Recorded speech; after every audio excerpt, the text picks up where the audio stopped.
आज हम लोग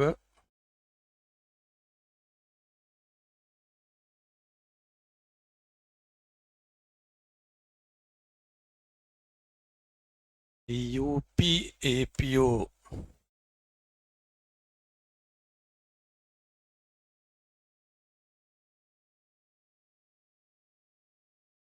2025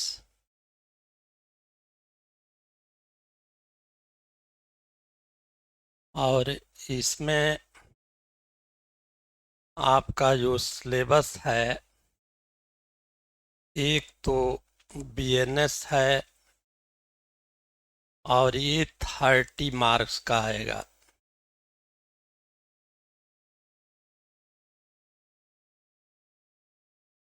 दूसरा इसमें पढ़ेंगे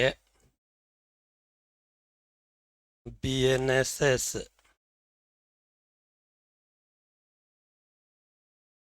और ये आएगा 25 मार्क्स का।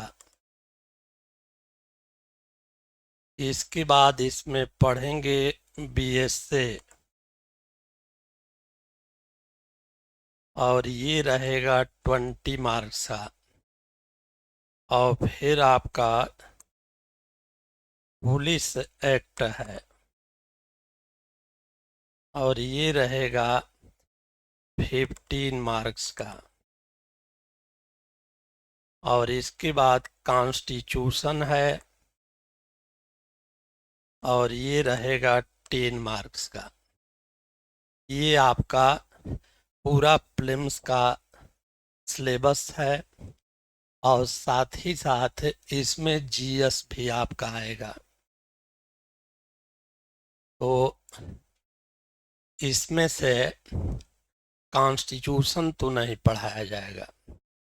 ये 4 एक्ट बीएनएस है, बीएनएसएस है, बीएसए है, पुलिस एक्ट है, रेगुलेशन है और ये टोटल कंप्लीट आपको prelims mains point of view से पढ़ाया जाएगा। अलग से केवल पीटी की तैयारी नहीं करना चाहिए। जो आप मेंस पढ़ते हैं उस मेंस में प्रीलिम्स अपने आप इंक्लूड रहता है, लेकिन प्रीलिम्स का स्कोप और वाइड होता है। तो मेंस के अलावा और कौन कौन सा सेक्शन इम्पॉर्टेंट है वो सारा आपको पढ़ाएंगे, उसके बारे में बताएंगे कि कहाँ कहाँ से सवाल को पूछा जाता है। और केवल पीटी यदि पढ़ना है तो एक दिन में 15 दिन में एक एक आराम से उसको पढ़ा सकते हैं। लेकिन यदि केवल आप फैक्ट को पढ़ेंगे, केवल तथ्य को पढ़ेंगे तो वो आपको याद नहीं होगा। जब उसी चीज को डिटेल में आप पढ़ेंगे तो उसमें प्रीलिम्स की भी तैयारी होगी और मेंस की भी उसी में पूरा तैयारी आपका हो जाएगा। तो जो पढ़ाई कराएंगे वो आपका prelims mains interview point of view से कहाँ कहाँ क्या क्या सवाल बनता है, टोटल कंप्लीट चीज आपको पढ़ाते चलेंगे। अब देखिए, लिखाने में समय लगता है तो उसके लिए मैंने सोचा है कि आपको लेक्चर देने के बाद पीडीएफ बना करके जितना पढ़ाएंगे सेम डे उतना नोट्स आपको मैं दे दूंगा और जो लेक्चर दूंगा वही सेम आपका नोट्स रहेगा। जितनी चीजें यहाँ बताएंगे वही नोट्स में मिलेगा आपको। तो अब इस क्रम में आज हम लोग सबसे पहले शुरू करेंगे बीएनएस। और आप बेयर एक्ट लेकर के बैठा करें। जो बेयर एक्ट मूल कानून है और लगभग 80-85% जो सवाल पूछा जाता है वो सवाल बेयर एक्ट बेस्ड ही होता है। और आगे उसमें कुछ केस ला है तो जो इम्पॉर्टेंट है, लीडिंग केस है, उसको सारा आपको बताते चलेंगे। लेकिन बेयर प्रोविजन मूल प्रोविजन होता है। तो अब सबसे पहली चीज तो ये ध्यान रखना है कि अब ये बीएनएस 2023 इसको हम लोग शुरू करेंगे और बेयर एक्ट निकालें और सबसे पहला जो प्रोविजन है वो देखें सेक्शन 358, सबसे लास्ट सेक्शन निकालें। सबसे लास्ट सेक्शन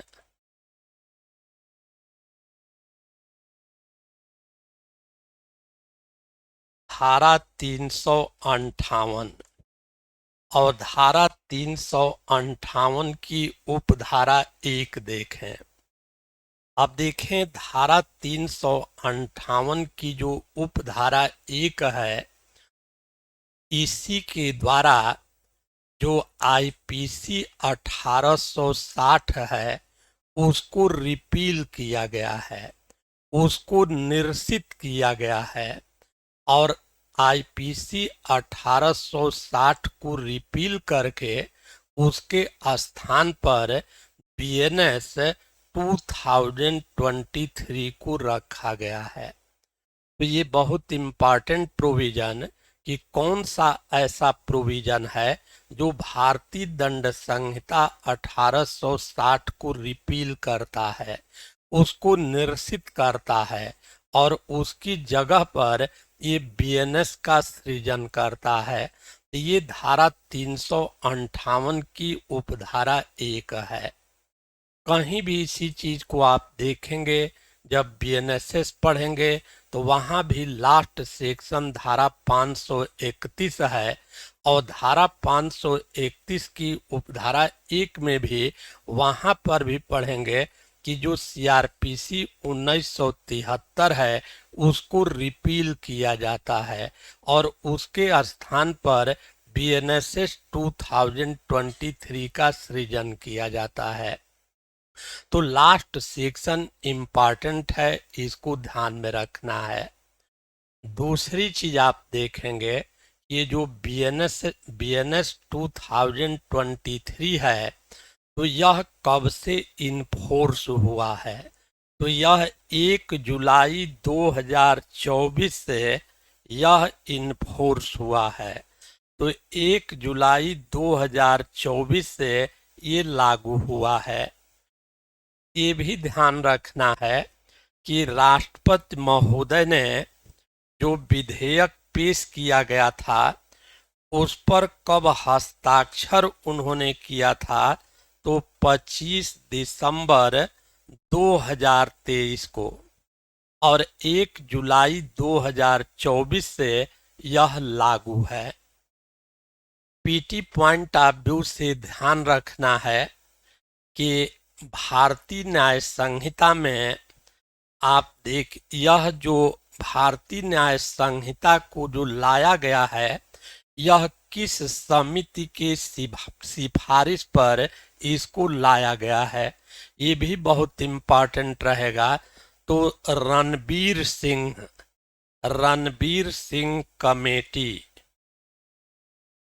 रणबीर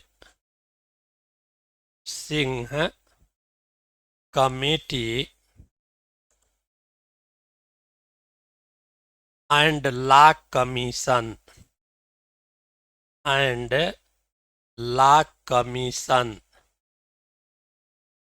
की 22वीं रिपोर्ट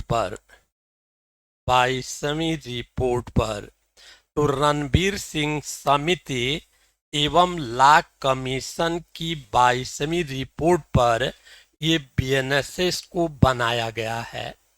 तो भारतीय न्याय संहिता को जो बनाया गया है वह किस आधार पर इसको बनाया गया है? तो रणबीर सिंह समिति एवं विधि आयोग की 22वीं रिपोर्ट के आधार पर ये बीएनएस को तैयार किया गया है। तो ये भी पीटी पॉइंट ऑफ व्यू से बहुत इम्पॉर्टेंट रहेगा। अब देखें इसमें कुछ नए प्रोविजन जोड़े गए हैं जो भारतीय दंड संहिता के अंतर्गत नहीं है और ये बहुत इम्पॉर्टेंट रहेगा और इसमें से एक सवाल को प्रीलिम्स में जरूर पूछा जाना चाहिए। जैसे अब इसमें देखेंगे कि जो नया प्रोविजन जोड़ा गया है, एक तो धारा 111 है। धारा 111 कि ऑर्गेनाइज्ड क्राइम क्या होता है, संगठित अपराध। इसको भारतीय दंड संहिता में कहीं इसको परिभाषित नहीं किया गया है। पहली बार भारतीय न्याय संहिता 2023 में यहाँ धारा 111 के अंतर्गत ऑर्गेनाइज्ड क्राइम संगठित अपराध को डिफाइन किया गया है। दूसरा धारा 112 है कि छोटे संगठित अपराध क्या हैं, पेटी ऑर्गेनाइजेशन क्राइम क्या होता है, इसको यहाँ पर डिफाइन किया गया है। तो ये सेक्शन ही पूछा जाएगा कि संगठित अपराध से संबंधित प्रोविजन किस धारा के अंतर्गत दिया गया है, छोटे संगठित अपराध से संबंधित प्रावधान कहाँ पर दिया गया है। और तीसरा इसमें पढ़ेंगे धारा 113 और ये है आतंकवादी कृत्य, कि आतंकवादी कृत्य को कहाँ पर परिभाषित किया गया है, तो धारा 113 के अंतर्गत किया गया है। इसके अलावा एक नया प्रोविजन धारा 152 को जोड़ा गया है कि भारत की प्रभुता, एकता, अखंडता को खतरा पहुंचाने वाला कोई कार्य किया जाता है तो इसके लिए दंड का प्रावधान धारा 152 के अंतर्गत किया गया है। ये भी बहुत इम्पोर्टेंट प्रोविजन है। इसके अलावा अब इसमें देखेंगे कि जो धारा 304 है, और जो धारा 304 है स्नैचिंग, झपटमारी। अब पहली बार भारतीय दंड संहिता में झपटमारी से संबंधित प्रोविजन दिया गया है। इसके अलावा इसमें नया एक प्रोविजन धारा 103 की उपधारा 2 को पढ़ेंगे। धारा 103 में हत्या के लिए दंड का प्रावधान है, लेकिन जब धारा 103 की उपधारा 2 को पढ़ेंगे तो ये मॉब लिंचिंग से संबंधित है। और ये नया प्रोविजन जोड़ा गया है कि जहां 5 या 5 से अधिक व्यक्ति मिलकर के धर्म के आधार पर, जाति के आधार पर, नस्ल के आधार पर, भाषा के आधार पर मृत्यु कारित करते हैं, भीड़ के द्वारा जो मृत्यु कारित की जाती है, तो ये नया प्रोविजन ये धारा 103 की उपधारा 2 के अंतर्गत जोड़ा गया है। तो ये कम से कम जो 6 सेक्शन है ये हमेशा याद रहना चाहिए कि संगठित अपराध का प्रावधान कहाँ पर दिया गया है, छोटे संगठित अपराध का प्रावधान कहाँ पर दिया गया है, फिर आपने देखा आतंकवादी कृत्य से संबंधित कहाँ पर प्रावधान दिया गया है, भारत की एकता, अखंडता, संप्रभुता को खतरे में डालने वाला कोई व्यक्ति कार्य करता है तो उसके बारे में प्रावधान कहाँ पर दिया गया है, मॉब लिंचिंग के बारे में प्रोविजन कहाँ दिया गया है, और स्नैचिंग, झपट मारी के संबंध में कहाँ पर प्रोविजन दिया गया है। तो ये 6 सेक्शन बहुत इम्पॉर्टेंट है और इसमें से उम्मीद है 99% की एक सेक्शन इसमें से जरूर पूछा जाएगा। अब इसके अलावा आप देखेंगे कि जो भारतीय दंड संहिता है उसमें से कुछ प्रोविजन को हटा दिया गया है। और कौन कौन प्रोविजन भारतीय दंड संहिता में से हटाया गया है, तो इस संबंध में आप देखेंगे कि जो आईपीसी ये 1960 है, तो आईपीसी 1960 में से एक तो धारा 309 है। धारा 309 आत्महत्या करने का प्रयत्न करना। अब इसको भारतीय न्याय संहिता से इसको हटा दिया गया है। दूसरा इसके बाद पढ़ेंगे धारा 310 जो ठग, इसमें धारा 310 आईपीसी में ठग को परिभाषित किया गया है, इसको भी हटा दिया गया है, इसको निकाल दिया गया है। इसके अलावा धारा 124 ए बहुत इंपॉर्टेंट सेक्शन आईपीसी का था, सेडिशन राजद्रोह, और राजद्रोह को भी अब इसमें से भारतीय दंड संहिता में से इसको हटा दिया गया है। इसके अलावा इसमें आप पढ़ेंगे आईपीसी की धारा 377 और धारा 377 अननेचुरल लस्ट से संबंधित है और इसको भी हटा दिया गया है। धारा 377 के अलावा एक धारा 497 एडल्ट्री अर्थात एडल्ट्री, इसको भी इसमें से हटा दिया गया है। तो इतना सेक्शन तो बिल्कुल आपको हमेशा याद रहना चाहिए। ये पांचों सेक्शन भारतीय दंड संहिता का बहुत इम्पॉर्टेंट सेक्शन, लेकिन वर्तमान बीएनएस में इसको कोई स्थान नहीं दिया गया है और इतने इसमें ये नए प्रोविजन को इसमें जोड़ा गया है। तो एक चीज तो इतना इसमें पीटी पॉइंट ऑफ व्यू से भी बहुत इम्पॉर्टेंट हुआ, इसको आपको जानना है। अब इसके अलावा सेक्शन शुरू करने से पहले सबसे पहले आपको ये जानना है कि अपराध होता क्या है, व्हाट इज ऑफेंस। दूसरी चीज, ऑफेंस के इसेंशियल इंग्रेडिएंट्स कौन कौन से होते हैं।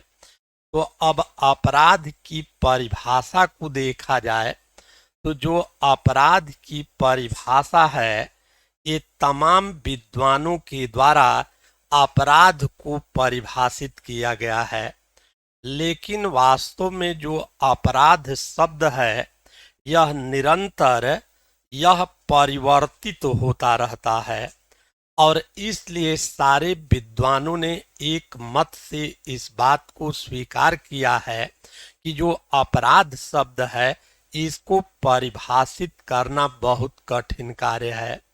फिर भी तमाम विद्वानों ने अपराध शब्द को परिभाषित किया है, लेकिन आपसे पूछा जाए कि अपराध क्या है, तो अपराध की जो बताना है आपको वो बीएनएसएस जब पढ़ाएंगे आपको भारतीय नागरिक सुरक्षा संहिता, तो बीएनएसएस 2023 में सेक्शन 21, ये ध्यान रखना है कि अब परिभाषा बीएनएसएस में पहले सीआरपीसी में सेक्शन 2 में परिभाषा थी, अब सेक्शन 21 परिभाषा खंड से संबंधित है। तो इसको भी ध्यान में रखना है कि धारा 21 में इसको परिभाषित किया गया है और धारा 21 में क्यों पढ़ेंगे, सेक्शन 21 क्यों, इसमें अपराध की परिभाषा बताई गई है और यही परिभाषा सर्वोत्तम परिभाषा मानी जाती है। यदि इंटरव्यू में भी आपसे पूछा जाता है कि अपराध क्या है, तो विद्वानों की परिभाषा आपको नहीं बताना है, सीधे जो अपराध की परिभाषा बताना है वो बीएनएसएस सेक्शन 21 क्यू में जो इसकी परिभाषा दी गई है इसको आपको बताना है। अब देखें सेक्शन 21 क्यू में ऑफेंस शब्द को परिभाषित करते हुए कहा गया है कि अपराध क्या है, कि अपराध एक ऐसा कार्य है या लोप है जिसको तत्समय प्रवृत्त विधि द्वारा दंडनीय बना दिया गया है। तत्समय प्रवृत्त विधि का मतलब है for time being in force law, और इसका मतलब है कि जो तत्समय, जो इस समय वर्तमान में जो लागू विधि है, तो जो लिखा है तत्समय प्रवृत्त विधि, इसका मतलब कि इस समय जो लागू विधि है, तो कोई भी व्यक्ति है दो शब्द इसमें लिखा है कि अब कोई भी ऐसा एक्ट किया जाता है, कोई ऐसा कार्य किया जाता है, या दूसरा शब्द लिखा है कि कोई ओमिशन किया जाता है। तो कोई भी ऐसा कार्य किया जाता है या कोई लोप किया जाता है जिसको तत्समय प्रवृत्त विधि में उसको पनिशेबल बना दिया गया है, उसको दंडनीय बना दिया गया है, तो उसी को अपराध कहा जाएगा। और ये सबसे आसान परिभाषा भी है। ये अपराध क्या है कि कोई भी ऐसा एक्ट किया जाता है और यदि उस कार्य को भारतीय न्याय संहिता के अंतर्गत या अन्य कोई विधि है, अन्य तत्समय कोई लागू विधि है, चाहे स्पेशल लॉ है चाहे लोकल लॉ है, यदि किसी कार्य को विधि में दंडनीय बना दिया गया है तो वही कार्य अपराध कहलाएगा। या दूसरा शब्द लिखा है कि ऐसा कोई लोप करता है जो विधि में दंडनीय है। अब लोप का मतलब ये होता है, ओमिशन का मतलब ये होता है कि लॉ के द्वारा यदि किसी व्यक्ति के ऊपर कोई ड्यूटी इम्पोज की गई है, विधि के द्वारा किसी व्यक्ति के ऊपर कोई कर्तव्य आरोपित किया गया है और वह व्यक्ति उस कर्तव्य का पालन नहीं करता है, तो कहा जाएगा कि वह लोप करता है, वह ओमिशन करता है। और ऐसा लोप करना भी अपराध के अंतर्गत आता है।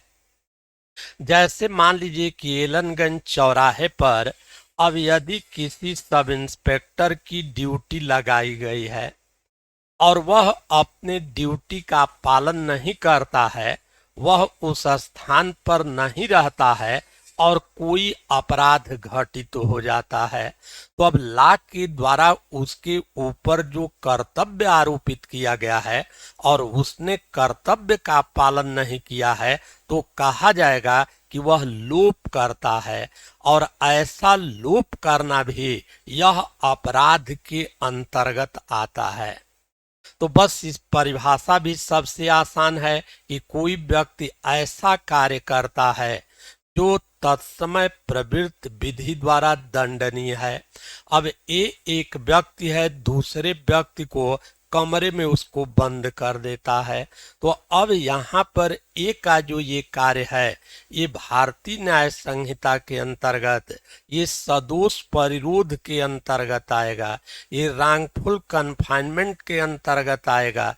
अब इस कार्य को भारतीय न्याय संहिता में दंडनीय बनाया गया है, तो यह कार्य अपराध के अंतर्गत आएगा।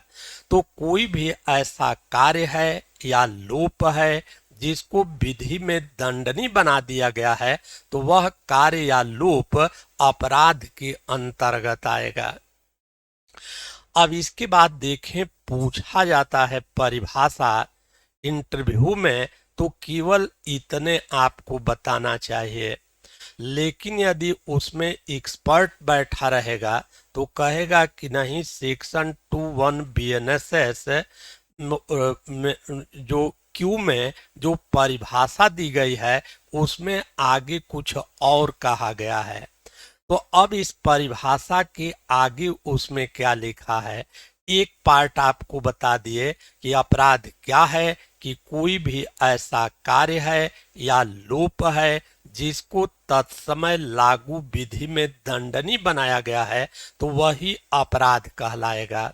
अब इसका जो दूसरा पार्ट कहता है, दूसरा पार्ट ये है कि इसके अंतर्गत, मतलब अपराध के अंतर्गत और क्या आता है, तो पशु अत्याचार अधिनियम 1871, कैटल ट्रेसपास एक्ट 1871 की धारा 20 के अंतर्गत जो कंप्लेंट किया जाता है, परिवाद किया जाता है, वह भी अपराध के अंतर्गत आता है। अब पूरी इसकी परिभाषा क्या हो गई, पूरी परिभाषा हो गई कि ऐसा कोई भी कार्य या लोप जिसको तत्समय प्रवृत्त विधि द्वारा दंडनीय बनाया गया है और इसके अंतर्गत कोई ऐसा कार्य भी आता है जिसे पशु अत्याचार अधिनियम 1871 की धारा 20 के अंतर्गत जो परिवाद किया जाता है वह भी अपराध के अंतर्गत आता है। अब ये जो दूसरा पार्ट देख रहे हैं इसका क्या अर्थ है? दूसरे पार्ट का अर्थ ये है कि जैसे कोई भी व्यक्ति है और वह किसी दूसरे व्यक्ति के पशु को गलत ढंग से उसको डिटेन कर लेता है, गलत ढंग से उसको निरुद्ध कर लेता है, तो अब जिस व्यक्ति के पशु को गलत ढंग से निरुद्ध किया गया है तो उसको उपचार क्या है कि कैटल ट्रेसपास एक्ट 1871 की धारा 20 के अंतर्गत वह परिवाद दाखिल कर सकता है। और जब परिवाद दाखिल किया जाता है तो जिस व्यक्ति ने पशु को गलत ढंग से निरुद्ध किया है उससे जिसके पशु को गलत ढंग से निरुद्ध किया गया है उसको कंपनसेशन, उसको प्रतिकर दिलाया जाता है। और जो प्रतिकर दिलाया जाता है फिर भी यह अपराध के अंतर्गत आता है। समझें कि इसको क्यों यहाँ पर जोड़ा गया है कि कैटल ट्रेसपास एक्ट 1871 में केवल धारा 20 है, तमाम उसमें धाराएं हैं, लेकिन अपराध के अंतर्गत क्या आएगा कि यदि कोई धारा 20 यही कहती है कि एक व्यक्ति दूसरे व्यक्ति के पशु को गलत ढंग से उसको निरुद्ध कर लेता है, तो अब जो व्यक्ति गलत ढंग से निरुद्ध किया है उसके विरुद्ध कैटल ट्रेसपास एक्ट 1871 की धारा 20 के अंतर्गत परिवाद किया जा सकता है। तो जब कंप्लेंट किया जाएगा तो जिस व्यक्ति ने गलत ढंग से पशु को निरुद्ध किया है उससे कंपनसेशन दिलवाया जाएगा, प्रतिकर दिलाया जाएगा। किसको दिलाया जाएगा? जिस व्यक्ति के पशु को उसने गलत ढंग से निरुद्ध किया है। तो अब यहाँ आप देख रहे हैं कि प्रतिकर दिलाया जाता है, जबकि ये भारतीय न्याय संहिता आप पढ़ रहे हैं और भारतीय न्याय संहिता में वेरी इंपॉर्टेंट सेक्शन 4 धारा 4 कई बार प्रीलिम्स में ये पूछा गया है कि दंड कितने प्रकार का होता है। तो अब देखेंगे कि दंड कुल मिलाकर के वर्तमान में यह 6 प्रकार का होता है। आईपीसी में 5 ही प्रकार का दंड है, लेकिन धारा 4 में एक 6वां दंड कम्युनिटी सर्विस को जोड़ दिया गया है। जैसे 6 सेक्शन आपको बताए थे कि बहुत इंपॉर्टेंट है, उसी प्रकार से एक सेक्शन धारा 4 को भी ध्यान रखना है कि धारा 4 में जो 6वां दंड का प्रकार है वो कम्युनिटी सर्विस है, सामुदायिक सेवा के लिए भी दंडित किया जा सकता है। तो अब जब 6 प्रकार का दंड वहां पर पढ़ेंगे तो दंड कौन कौन सा है? पहला मृत्यु दंडादेश है, दूसरा आजीवन कारावास है, तीसरा कारावास है, चौथा अर्थदंड है, 5वां संपत्ति का समपहरण फॉरफीचर ऑफ प्रॉपर्टी है और 6वां सामुदायिक सेवा का दंड है। तो अब इसमें दंड के प्रकार में आप देखें तो कहीं कंपनसेशन शब्द इसमें नहीं आया है, ये प्रतिकर नहीं आता है। आपराधिक मामले में कंपनसेशन नहीं दिलाया जाता है, आपराधिक मामले में अभियुक्त व्यक्ति के ऊपर फाइन किया जाता है। लेकिन कैटल ट्रेसपास एक्ट 1871 की धारा 20 के अंतर्गत जो कंप्लेंट फाइल किया जाता है वो उस कंप्लेंट के अंतर्गत प्रतिकर दिलाया जाता है, फिर भी उसको अपराध के अंतर्गत माना गया है। अब देखें, फाइन जो होता है और कंपनसेशन, दोनों में अंतर क्या होता है। तो एक अंतर तो आपने देखा कि जो फाइन होता है वह आपराधिक मामलों में फाइन किया जाता है, और जो सिविल मामला होता है उसमें कंपनसेशन प्रतिकर दिलाया जाता है। और दूसरा इसमें डिफरेंस ये होता है कि अभियुक्त व्यक्ति के ऊपर जो भी फाइन किया जाता है वह फाइन राज्य सरकार के कोष में जाकर के जमा होता है। यदि अभियुक्त के ऊपर 1 लाख रुपए का फाइन किया गया है तो वह फाइन अपराध से पीड़ित व्यक्ति को नहीं मिलेगा, बल्कि अभियुक्त की जो फाइन किया गया है वो राज्य सरकार के कोष में जाकर जमा हो जाता है।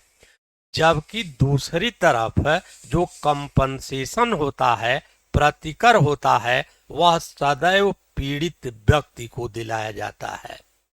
तो ये सेक्शन 21Q में ये पढ़ेंगे अब जाकर के बीएनएसएस सेक्शन 21Q।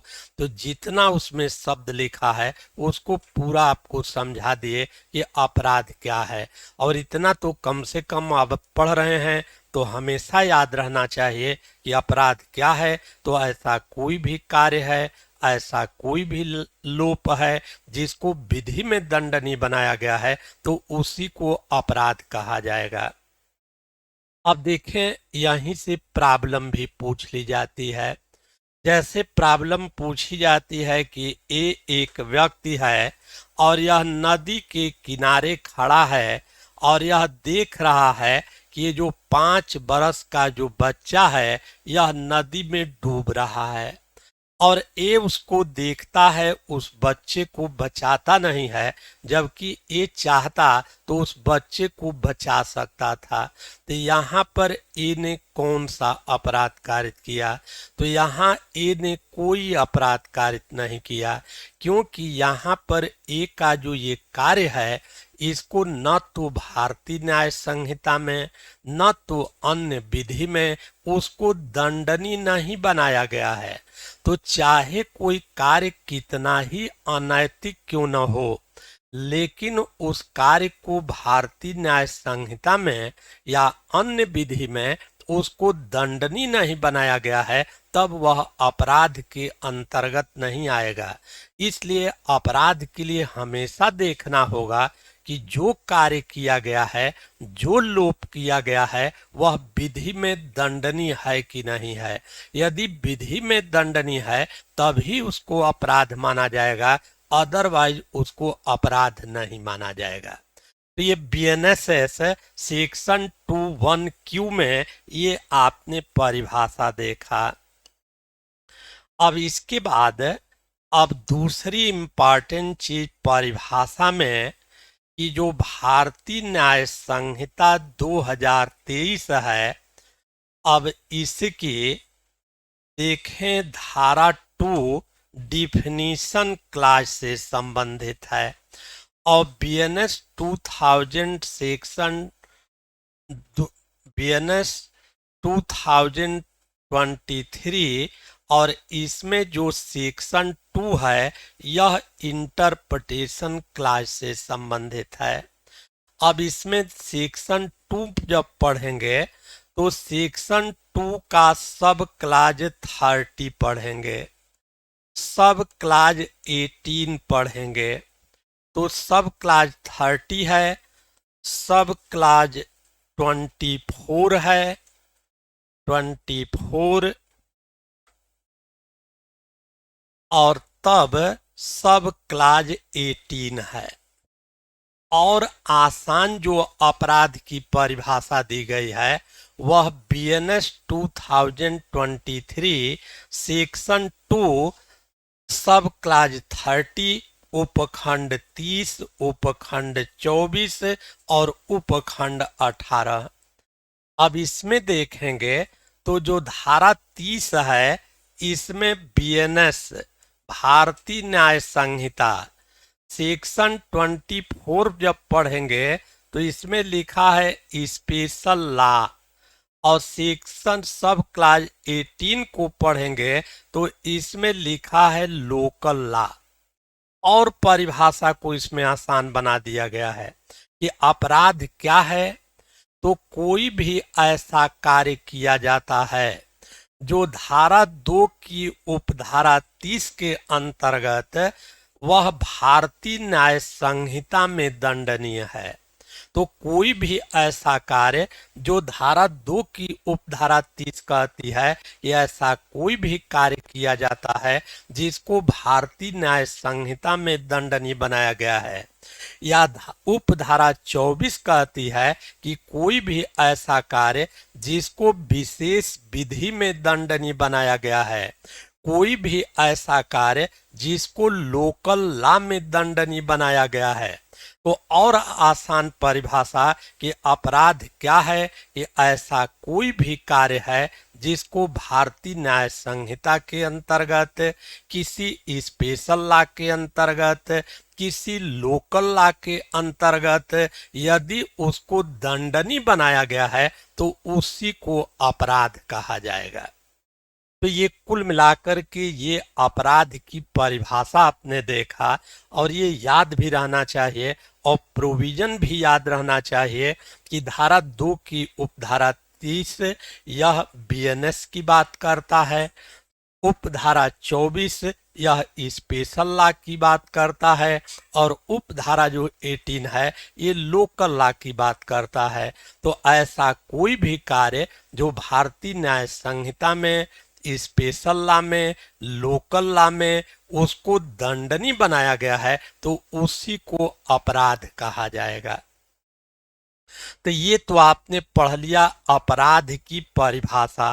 बाकी तमाम विद्वानों ने भी परिभाषा दिया है, लेकिन इतना समय भी नहीं रहता है। सबसे जो उपयुक्त परिभाषा है यही परिभाषा बीएनएस सेक्शन 2(1)(q) को बताना है, और बीएनएस सेक्शन 2 सब क्लास 30, सब क्लास 18 और सब क्लास 24 इतना इसमें आपको बताना है।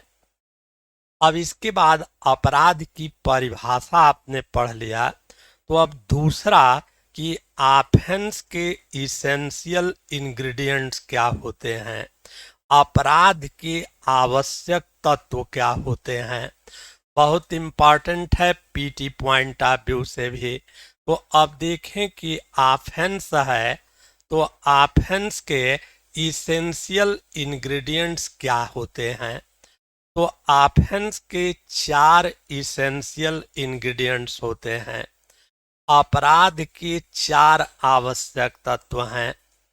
अपराध के लिए सबसे पहले पर्सन होना चाहिए, सबसे पहले व्यक्ति होना चाहिए। दूसरी चीज कि उस व्यक्ति में मेंसरिया अर्थात गिल्टी माइंड, दोषी मन होना चाहिए, दोषी मन होना चाहिए। तीसरी चीज आप देखेंगे कि अब दोषी मन होने से भी कोई अपराध नहीं होता है, उस दोषी मन के इन्फ्लुएंस में कोई एक्ट किया जाना चाहिए। और चौथी चीज एक्ट के परिणाम स्वरूप पर्सन को या सोसाइटी को इंजरी होनी चाहिए, क्षति पहुंचनी चाहिए। तब ये अपराध के 4 आवश्यक तत्व हैं कि व्यक्ति होना चाहिए, व्यक्ति में दोषी मन होना चाहिए, और उस दोषी मन के अनुसरण में कोई कार्य किया जाना चाहिए, और उस कार्य के परिणाम स्वरूप व्यक्ति या समाज को क्षति पहुंचनी चाहिए। यदि ये 4 आवश्यक तत्व हैं तब इसी को अपराध कहा जाएगा। दूसरी चीज ध्यान रखना है, बहुत कंफ्यूजन होता है यहाँ तक कि इंटरव्यू में जब मैं पूछता हूँ कि अपराध के चरण क्या होते हैं, अपराध के आवश्यक तत्व क्या होते हैं, तो स्टूडेंट इसमें कंफ्यूज करता है। तो इसको ध्यान रखना है कि ये अपराध के 4 आवश्यक तत्व आपने देखा। दूसरी तरफ जो अपराध के स्टेजेज अर्थात चरण क्या होते हैं, तो अपराध के स्टेज क्या क्या होते हैं, तो अपराध के 4 चरण भी होते हैं। सबसे पहले आप देखेंगे कि इंटेंशन होता है। कोई भी व्यक्ति किसी अपराध को करना चाहता है तो सबसे पहले उसके मन में अपराध की भावना जागृत होती है, उसको इंटेंशन कहा जाता है।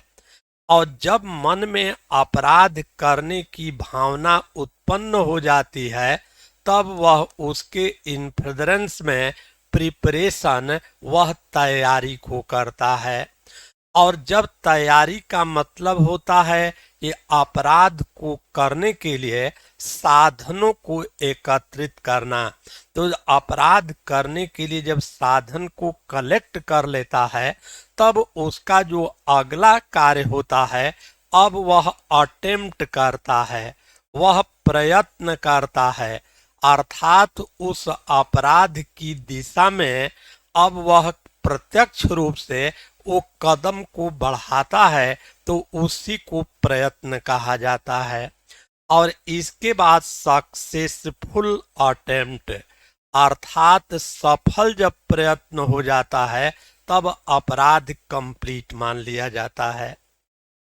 तो इसमें कोई कंफ्यूजन नहीं रहना चाहिए। इसमें आप देख रहे हैं कि अपराध के आवश्यक तत्व को पूछा जाता है, तो 4 तत्व होते हैं, अपराध के 4 चरण भी होते हैं। तो ये दोनों अलग अलग हैं और एक में इसको मिला मत दीजिएगा। ये ध्यान रखेंगे कि अपराध के 4 आवश्यक तत्व, व्यक्ति होता है, व्यक्ति में दोषी मन होता है, दोषी मन के अनुसरण में कोई कार्य किया जाना चाहिए और उस कार्य के परिणाम स्वरूप व्यक्ति या समाज को कोई क्षति कारित होती है। ये 4 इसके आवश्यक तत्व होते हैं। और 4 चरण आपने देखा कि आशय सबसे पहले होता है। कोई भी व्यक्ति कोई भी अपराध करता है तो उसके मन में सबसे पहले अपराध करने की भावना जागृत होती है, उसको आशय कहा जाता है। आशय अपने आप में दंडनीय नहीं होता है, लेकिन अब आशय के बाद वह उस अपराध को करने के लिए जब वह साधन को कलेक्ट करता है, मीन्स को कलेक्ट करता है, तब उसको प्रिपरेशन कहा जाता है। और चल करके अलग से इसको टॉपिक को पढ़ाएंगे और वहां पर आपको बताएंगे कि प्रिपरेशन भी सामान्यतया दंडनीय नहीं होता है। भारतीय न्याय संहिता में कुछ इसके अपवाद दिए गए हैं जहां प्रिपरेशन को दंडनीय बनाया गया है। लेकिन जो तीसरा होता है, अटेम्प्ट होता है, किसी अपराध को करने का प्रयत्न किया जाता है, तो उस प्रयत्न को भारतीय न्याय संहिता में हर जगह उसको दंडनीय बनाया गया है। और जब प्रयत्न सफल हो गया तब तो अपराध ही कंप्लीट हो जाएगा। तो इसको भी इसमें ध्यान में रखेंगे। अब थोड़ा सा और इसमें ध्यान रखेंगे कि अपराध के 4 आवश्यक तत्व देख रहे हैं। तो सबसे पहला आवश्यक तत्व है कि व्यक्ति होना चाहिए। तो पहली चीज तो ये ध्यान रखना है कि व्यक्ति कैसा होना चाहिए। व्यक्ति का यहाँ पर क्या तात्पर्य है, तो यहाँ व्यक्ति का तात्पर्य है ऐसे व्यक्ति से जिसके ऊपर लीगल ऑब्लिगेशन इम्पोज किया जा सके, विधिक बाध्यता आरोपित किया जा सके, व्यक्ति ऐसा होना चाहिए। अब व्यक्ति इतना वाइड शब्द है कि व्यक्ति शब्द के अंतर्गत 1 माह का बच्चा भी आता है और 90 बरस का कोई है उसको भी व्यक्ति बोला जा सकता है और 1 माह का कोई बच्चा है उसको भी व्यक्ति बोला जा सकता है। तो अपराध का पहला आवश्यक तत्व देख रहे हैं कि व्यक्ति होना चाहिए। तो पर्सन कैसा होना चाहिए? व्यक्ति ऐसा होना चाहिए जिसके ऊपर विधिक बाध्यता को आरोपित किया जा सके। ऐसा व्यक्ति जिसके ऊपर विधिक बाध्यता आरोपित नहीं की जा सकती है, वह व्यक्ति अपराध करने के लिए सक्षम नहीं माना जाएगा। जैसे चल करके आगे आपको पढ़ाएंगे कि अब 7 वर्ष से कम आयु का बालक है तो उसके कार्य को अपराध नहीं माना जाता है, तो वह भी व्यक्ति शब्द के अंतर्गत आता है। और यहाँ पढ़ रहे हैं कि व्यक्ति होना चाहिए, तो व्यक्ति कैसा व्यक्ति होना चाहिए? व्यक्ति ऐसा होना चाहिए जिसके ऊपर विधिक बाध्यता को आरोपित किया जा सके। अब कोई अनसाउंड पर्सन है, कोई चित्त विकृत व्यक्ति है, उसका भी कार्य अपराध नहीं माना जाता है, जबकि वह भी व्यक्ति के अंतर्गत आता है। यदि कोई नशा में व्यक्ति है, वह कोई व्यक्ति कार्य करता है, तो उसका भी कार्य अपराध नहीं माना जाता है, वो भी व्यक्ति शब्द के अंतर्गत आता है।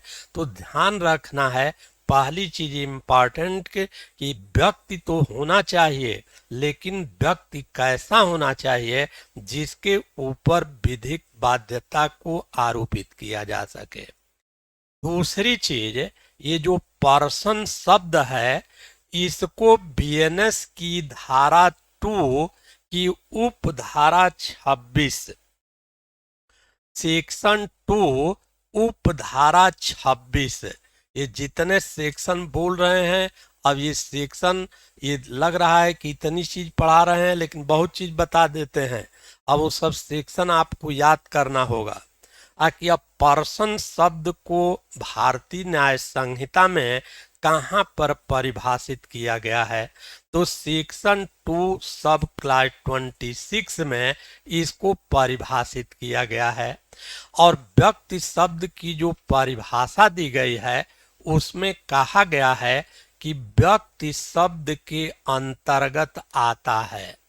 व्यक्ति शब्द के अंतर्गत क्या आता है?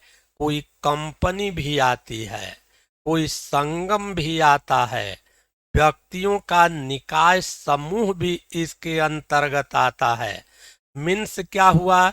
इसका अर्थ ये हुआ कि पर्सन शब्द के अंतर्गत केवल जीवधारी व्यक्ति ही नहीं आते हैं, बल्कि इसके अंतर्गत लीगल जो पर्सन होता है, जो विधिक व्यक्ति होता है, जैसे कंपनी है, संगम है, व्यक्तियों का निकाय है, वह भी व्यक्ति के अंतर्गत शामिल है।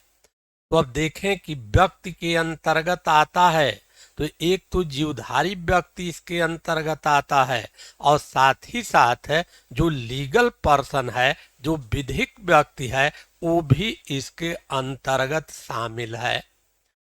अब तीसरा इसमें सवाल ये पूछा जाए कि अब यदि कोई लीगल पर्सन है, कोई कंपनी है, और कंपनी के द्वारा कोई भी अपराध कारित किया जाता है, तो अब कंपनी को कौन से दंड से उसको दंडित किया जाएगा? कंपनी की न तो कोई शरीर है, न तो उसकी कोई आत्मा है, और कंपनी भी व्यक्ति के अंतर्गत आती है। तो यदि कंपनी के द्वारा कोई ऑफेंस कमिट किया जाता है तो उसको कौन से दंड से दंडित किया जाएगा? तो अभी आपको बताए कि जो सेक्शन 4 है, सेक्शन 4 में 6 प्रकार का दंड है कि मृत्यु दंड है, आजीवन कारावास है, कारावास है, अर्थदंड है, संपत्ति का समपहरण है, और सामुदायिक सेवा का दंड है।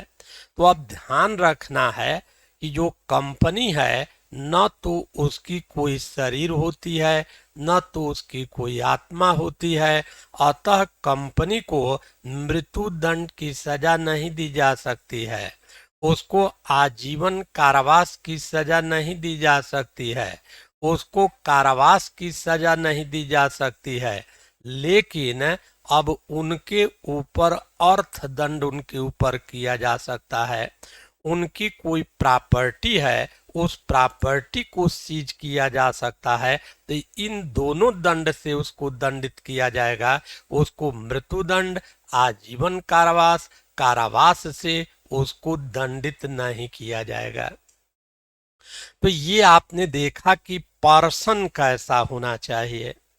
अब दूसरा, पर्सन केवल होने से कोई अपराध नहीं हो जाता है, बल्कि उस पर्सन में मेंसरिया होना चाहिए। और मेंसरिया का मतलब है दोषी मन, गिल्टी माइंड होना चाहिए। जब तक व्यक्ति का मन दोषी नहीं होगा, तब तक उसके कार्य को अपराध नहीं माना जाएगा। तो केवल व्यक्ति ही नहीं होना चाहिए, बल्कि व्यक्ति में दोषी मन का होना भी आवश्यक है। अब यहाँ ये भी ध्यान रखना है कि व्यक्ति हो गया और व्यक्ति में दोषी मन भी हो गया, तब भी अपराध नहीं होगा। अब मान लीजिए कि ए है और ए बी नामक व्यक्ति की हत्या कारित करने के बारे में सोचता है। अब यहाँ ये व्यक्ति भी हो गया और इस व्यक्ति में ये गिल्टी माइंड भी हो गया कि यह बी नामक व्यक्ति की हत्या कारित करना चाहता है। तो अभी यहाँ ए का जो यह सोच है, जो गिल्टी माइंड है, ये पनिशेबल नहीं है। यहाँ पर अभी इसको अपराध नहीं कहा जाएगा। तो न केवल व्यक्ति होने से कोई अपराध होता है, न व्यक्ति है और व्यक्ति में दोषी मन है, तब भी वो अपराध के अंतर्गत नहीं आएगा। तीसरी चीज पूरी होनी चाहिए कि जो गिल्टी माइंड है उसके अनुसरण में कार्य किया जाना चाहिए। तो एक्ट का किया जाना आवश्यक है। अब ए एक व्यक्ति हो गया, इसका गिल्टी माइंड हो गया कि बी की हत्या करना चाहता है। अब इस गिल्टी माइंड के इन्फ्लुएंस में अब बी के ऊपर गोली चलाता है। अब ये कार्य को करता है, तो कार्य जब किया जाता है तब वह अपराध के अंतर्गत आएगा। और साथ ही साथ कार्य जो किया जाना चाहिए, चौथी शर्त है कि उस कार्य के परिणाम स्वरूप व्यक्ति या समाज को क्षति पहुंचनी चाहिए। यदि ये चारों कंडीशन फुलफिल होगी, तब ये अपराध होता है।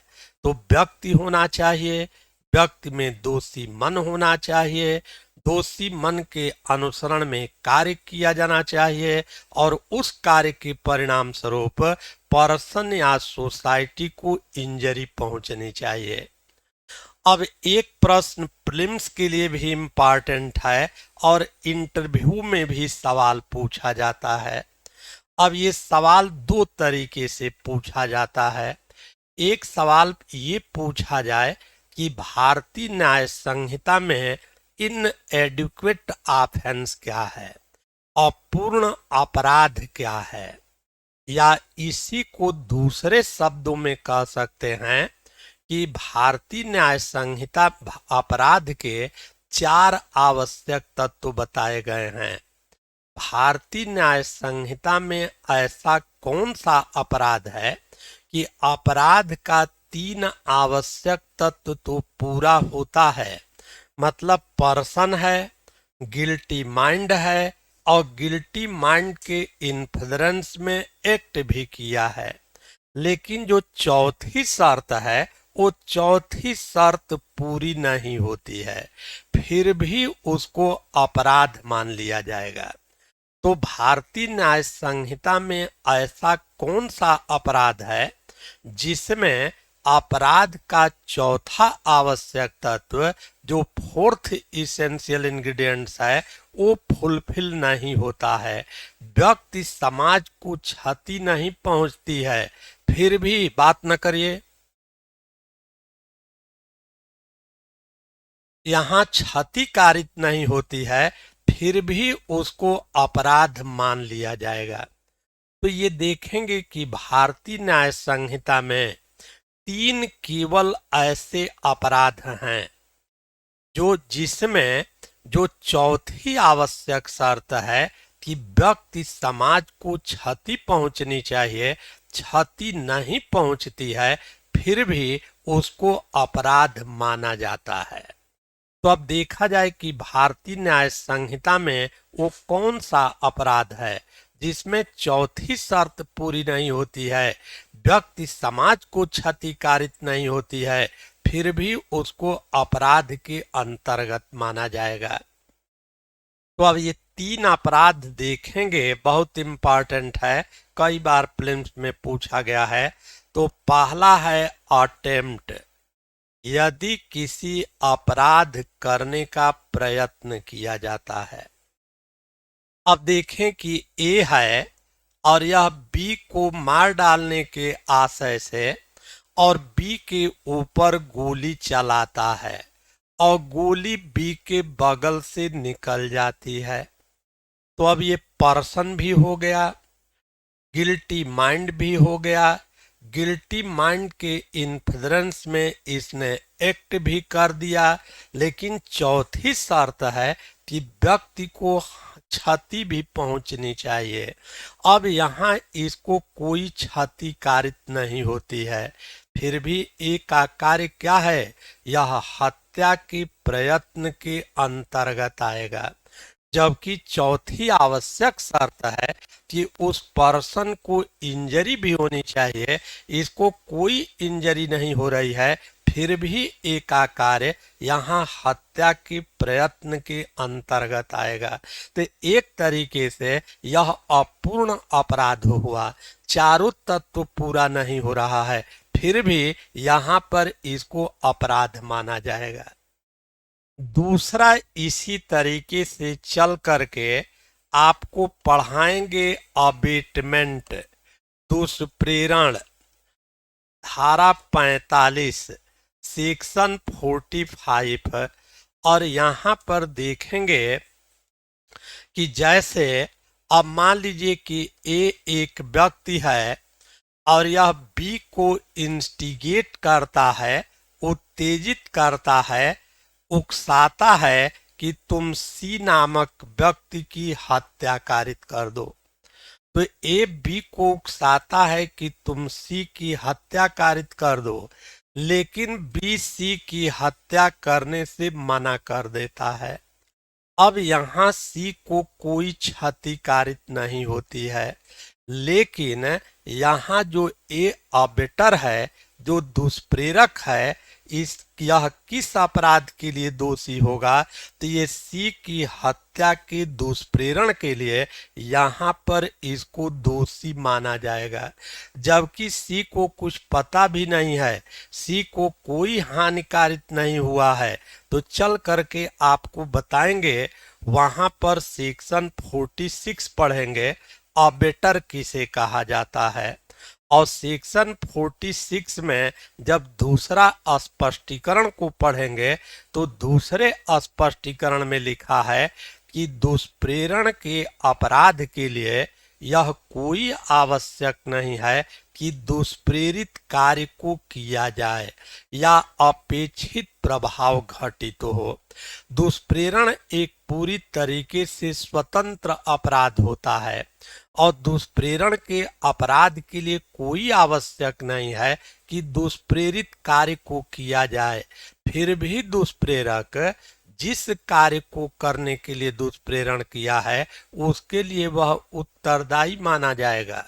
तो ए बी को उकसा रहा है कि तुम सी की हत्या कारित कर दो, अब बी सी की हत्या कारित नहीं करता है, सी को कोई हानिकारित नहीं होती है, फिर भी यहाँ पर ए का जो कार्य है वह ए सी की हत्या के दुष्प्रेरण के लिए इसको दोषी माना जाएगा। तीसरी चीज आप पढ़ेंगे, क्रिमिनल कॉन्स्पिरेसी, आपराधिक षड्यंत्र, क्रिमिनल कॉन्स्पिरेसी।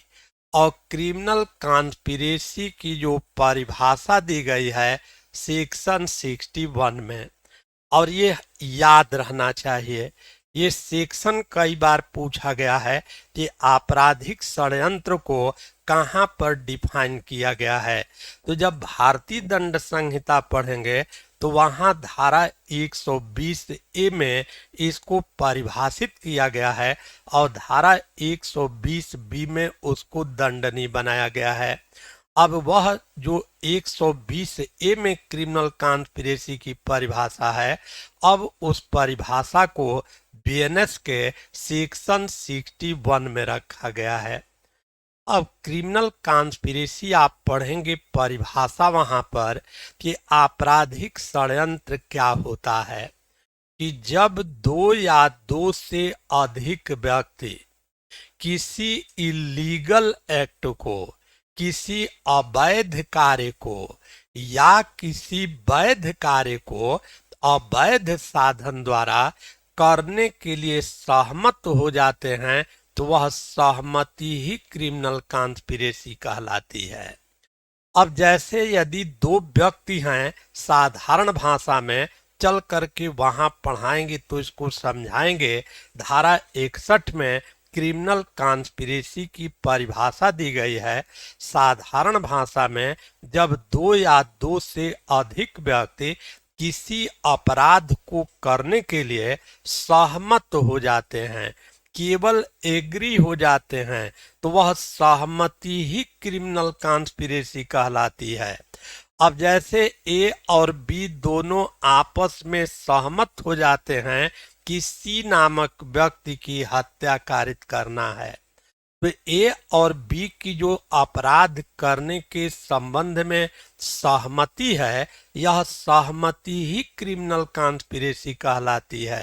अब सी को कुछ जानकारी नहीं है, सी को किसी प्रकार की कोई हानि नहीं होती है, लेकिन ए और बी अब भारतीय न्याय संहिता की धारा 61 की उपधारा 2 के अंतर्गत क्रिमिनल कॉन्स्पिरेसी के लिए इनको दंडित किया जाएगा। तो ये आपने देखा अपराध की 4 आवश्यक तत्व होते हैं। और भारतीय न्याय संहिता में कौन सा ऐसा अपराध है कि ये चौथी शर्त पूरी नहीं होती है फिर भी अपराध माना जाता है, या दूसरे शब्दों में इसको अपूर्ण अपराध कहा जाएगा।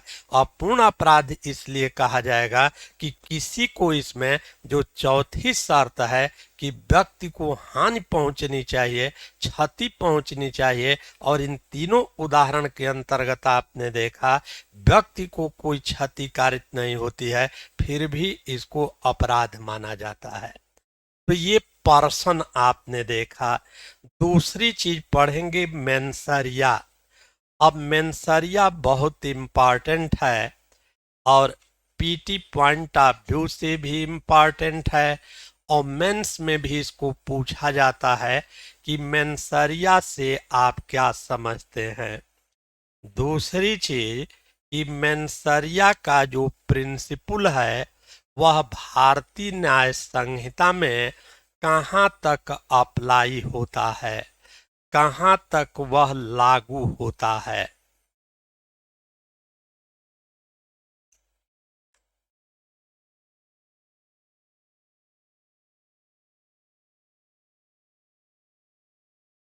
तो अब थोड़ा सा दूसरे आवश्यक तत्व पर विचार किया जाए।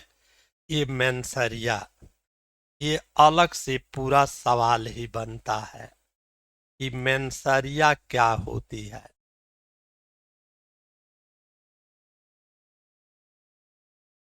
पहली चीज तो ध्यान रखना है कि ये जो मेंसरिया प्रीलिम्स में पूछा गया है, ये जो मेंसरिया है यह कॉमन लॉ का यह सिद्धांत है, यह कॉमन लॉ का प्रिंसिपल है। पहली चीज तो ये ध्यान रखना है कि मेंसरिया कॉमन लॉ का प्रिंसिपल है। दूसरी चीज इम्पॉर्टेंट है कि ये जो मेंसरिया टर्म है इसको कोक महोदय, ये कोक महोदय ने मेंसरिया टर्म को निम्न सूत्र में इसको व्यक्त किया है। और ये सूत्र भी आपको याद रहना चाहिए। एक्टस नॉन फेसिट रिम मेंसिट्रिया। एक्टस नॉन फेसिट रिम REUM MENS मेंस आर सिट SIT सिट रिया। अब ये कोक महोदय ने मेंसरिया शब्द को ये निम्न सूत्र में व्यक्त किया, तो ये सूत्र भी याद रहना चाहिए। और इस सूत्र किसने व्यक्त किया? कोक महोदय ने व्यक्त किया। मेंसरिया कहाँ का प्रिंसिपल है? तो यह कॉमन लॉ का प्रिंसिपल है। अब इसका अर्थ क्या होता है कि एक्टस नॉन फेसिट रिमनिस मेंसिट्रिया, इसका अर्थ होता है कि कोई भी कार्य तब तक अपराध नहीं होता है जब तक उस कार्य को दोषी मन के साथ नहीं किया जाता है। कोई भी कार्य है वह तब तक अपराध नहीं होता है जब तक उसको दोषी मन के साथ नहीं किया जाता है। इसका मतलब देखा जाए तो अब अपराध होने के लिए इंग्लैंड में ऑफेंस के लिए 2 इसेंशियल इंग्रेडिएंट केवल है, 2 आवश्यक तत्व है। इंग्लैंड में किसी भी अभियुक्त व्यक्ति को किसी अपराध के लिए यदि उसको दोषित करना है तो वहां पर जो प्रोसिक्यूशन होता है, जो सरकारी वकील होता है, जो अभियोजन पक्ष होता है, उसको कोर्ट के सामने 2 बातों को साबित करना होता है। एक तो आप देख रहे हैं कि एक्टरियस, अर्थात इसका मतलब ये है कि सबसे पहली चीज रांगफुल एक्ट होना चाहिए। रांगफुल एक्ट अर्थात दोषपूर्ण कार्य किया जाना चाहिए। और दूसरी शर्त यह है कि जो दोषपूर्ण कार्य किया जाना चाहिए वह दोषपूर्ण कार्य गिल्टी माइंड के साथ किया जाना चाहिए, दोषी मन के साथ किया जाना चाहिए। तो एक्टस नॉन फेसिट रिम मेंसिट्रिया का मतलब है कि कोई भी कार्य है वह तब तक अपराध नहीं होता है जब तक उसको दोषी मन के साथ नहीं किया जाता है। मतलब कि इंग्लैंड में किसी भी अभियुक्त व्यक्ति को किसी अपराध के लिए दोष सिद्ध करना है तो वहां पर अभियोजन पक्ष को कोर्ट के सामने 2 बातों को साबित करना होता है कि अभियुक्त ने दोषपूर्ण कार्य किया है और दोषपूर्ण कार्य को उसने दोषी मन के साथ किया है। और ये दोनों आवश्यक तत्वों को साथ साथ साबित करना आवश्यक होता है। यदि एक आवश्यक तत्व साबित हो जाता है और दूसरा आवश्यक तत्व साबित नहीं होता है तब अपराध नहीं होगा। अर्थात इंग्लैंड में किसी भी अभियुक्त व्यक्ति को किसी अपराध के लिए तभी दोष सिद्ध किया जाएगा जब प्रोसिक्यूशन कोर्ट के सामने यह साबित कर दे कि अभियुक्त ने दोषपूर्ण कार्य किया है और दोषपूर्ण कार्य को उसने दोषी मन के साथ किया है। अब जैसे मान लीजिए कि ए है और यह बी नामक व्यक्ति की हत्या कारित कर देता है, लेकिन ए अनसाउंड माइंड का व्यक्ति है, ए चित्त विकृत व्यक्ति है, अपने कार्य की प्रकृति को जानता ही नहीं है। तो अब यहाँ पर ए के द्वारा ये दोषपूर्ण कार्य को तो कर दिया गया, इसने बी की हत्या कारित कर दिया, ए रांगफुल एक्ट को कर दिया, लेकिन यहाँ पर ए का दोषी मन का अभाव है, क्योंकि ये पागल व्यक्ति है। यह जो भी किया है इसको पता ही नहीं है कि जो मैंने काम किया है वह विधि के विरुद्ध है कि विधि के विरुद्ध नहीं है, इसका क्या परिणाम होगा। ये चित्त विकृति के कारण ये सब कुछ नहीं जानता है, तो केवल दोषपूर्ण कार्य को कर दिया तो इसका कार्य अपराध नहीं माना जाएगा। इसका दोषपूर्ण कार्य के साथ साथ इसका दोषी मन का होना भी आवश्यक है। अब चित्त विकृत व्यक्ति है तो इसका दोषी मन नहीं है, लेकिन दोषपूर्ण कार्य को कर दिया तो इसका कार्य अपराध नहीं माना जाएगा। अब यदि ए का गिल्टी माइंड है, ये सोचता है कि बी की हत्या कारित कर दिया जाए, तो ए का दोषी मन तो हो गया, लेकिन उस दोषी मन के अनुसरण में वो दोषपूर्ण कार्य को करता नहीं है, केवल दोषी मन है, तब भी अपराध नहीं होगा। तो कुल मिलाकर के आप देखेंगे कि इंग्लैंड में कोर्ट में मेंसरिया को साबित करना पड़ता है। किसी भी अभियुक्त व्यक्ति को किसी अपराध के लिए उसको दोष सिद्ध करने के लिए दो बातें साबित करनी होती है कि अभियुक्त ने दोषपूर्ण कार्य किया है और दोषपूर्ण कार्य को उसने दोषी मन के साथ किया है। अब यही आप मूल चीज है। अब इसी को तमाम केस चल करके जो नोट्स देंगे सब लिखा हुआ मिलेगा। अब पढ़ेंगे फाउलर वर्सेस पेंजेट की केस है, और फाउलर वर्सेस पेंजेट की केस में लॉर्ड केन्यान महोदय थे, लॉर्ड केन्यान।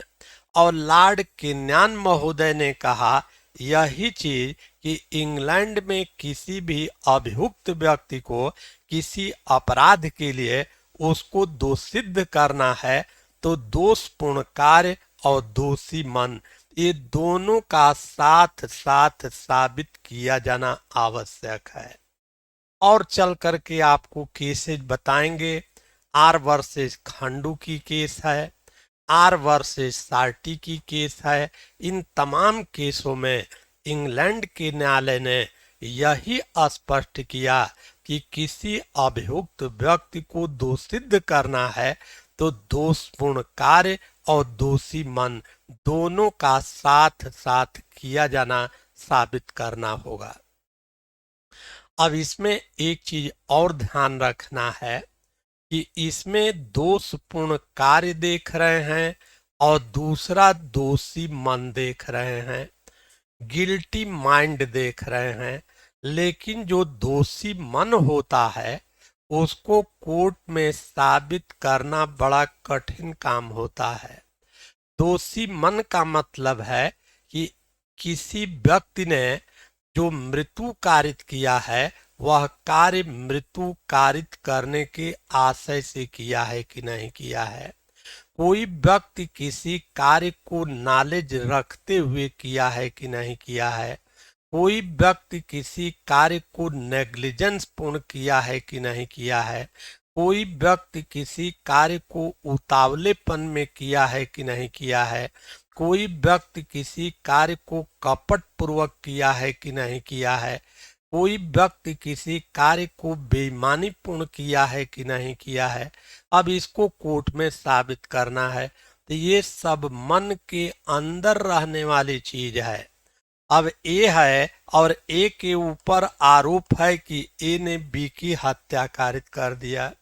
अब प्रश्न ये है कि ए ने बी के ऊपर जो गोली चलाया है वह इंटेंशनली चलाया है कि नहीं चलाया है, इसको मारने के आशय से चलाया था कि नहीं चलाया था। तो अब ये जो इंटेंशन है इसको कोर्ट में साबित करना बड़ा कठिन काम है। तो जो दोषी मन है उसके बारे में 1477 में एक स्टेटमेंट आया था कि मानव की सोच विचारणीय नहीं है। मानव क्या सोच रहा है इसको शैतान भी नहीं जान सकता है। और यही कारण है कि जैसे जो गिल्टी माइंड है, जो दोषी मन है, इसको मान लिया गया था कि इसको कोर्ट में साबित करना बहुत कठिन कार्य है। और दोषी मन को कोर्ट में साबित नहीं किया जा सकता है।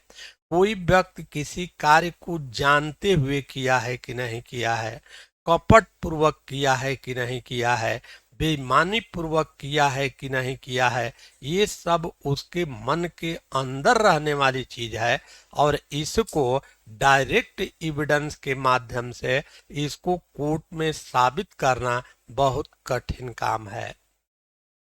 लेकिन अब ध्यान रखना है कि ये 1477 का स्टेटमेंट है। इसके बाद 1872 में जब इंडियन एविडेंस एक्ट को 1872 में स्टीफेन महोदय ने जब उसको ड्राफ्ट किया, तो जब इंडियन एविडेंस एक्ट 1872 पढ़ेंगे तो उसकी धारा 14 को पढ़ेंगे और सेक्शन 14 पढ़ेंगे जो वर्तमान बीएसए की धारा 12 है। अब इसके अंतर्गत आप देखेंगे कि जो गिल्टी माइंड है इसको भी कोर्ट में साबित किया जा सकता है। लिखा है उसमें 3 शब्द, भारतीय साक्ष्य अधिनियम 2023 की धारा 12 में पढ़ेंगे या इंडियन एविडेंस एक्ट 1872 की धारा 14 में लिखा है कि मन की दशा, शरीर की दशा, शारीरिक संवेदना की दशा दर्शित करने वाला कोई भी तथ्य सुसंगत है। अब वहां उदाहरण भी दिया है कि मन की दशा के अंतर्गत क्या आता है।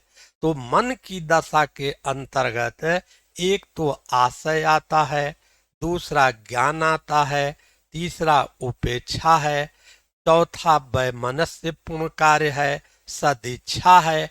अब ये सब मन की दशाएं हैं, लेकिन जो मन की दशा है इसको भी अब कोर्ट में साबित किया जा सकता है कि किसी व्यक्ति ने कोई कार्य आशय पूर्वक किया है कि नहीं किया है, जानते हुए कार्य किया है कि नहीं किया है।